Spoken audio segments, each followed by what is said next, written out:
जी बिल्कुल, इस टाइम मैं मौजूद हूँ मोहल्ला दिलकुशाब में। यहाँ पे बात की जाए गंदगी के बारे में, गंदगी के यहाँ पे ढेर लग चुके हैं। गंदगी की वजह से यहाँ पे बीमारियाँ फैल रही हैं। जी बिल्कुल, इस टाइम मेरे साथ कुछ शहरी मौजूद हैं, उनसे बात करते हैं। जी बताइएगा कि गंदगी की वजह से आपको क्या तंगी पहुँच रही है।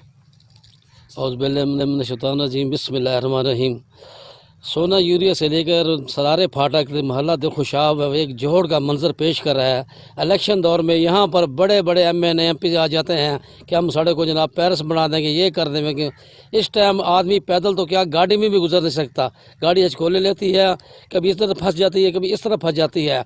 और इतना गंदगी पूरे चिन्योन में शायद ना हो जो इस वक्त दिलखुशाब मोहल्ला गंदगी पेश कर रहा है।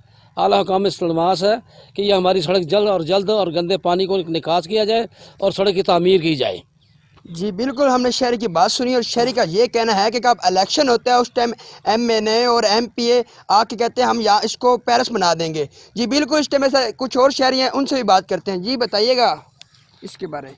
जी, यहाँ पर तो इन्होंने जो रोड बनाया उसके नीचे ना यहाँ पर इन्होंने सीवरेज के पाइप लाइन लगाए हैं जो कि बिल्कुल नकारा हो चुके हैं। आप देख रहे हैं पीछे गंदगी हमारे यहाँ पर, वो उनका पानी निकलता है, पानी का कोई निज़ाम नहीं है निकासी का, सारा पानी निकल कर बाहर आते हैं। यहाँ पर छप्पड़ बन जाता है, गंदगी फैलती है, यहाँ पर ही लोग गंद फेंकते हैं, ना कोई टीएमए वाला आता है यहाँ की नालियाँ साफ़ करने के लिए।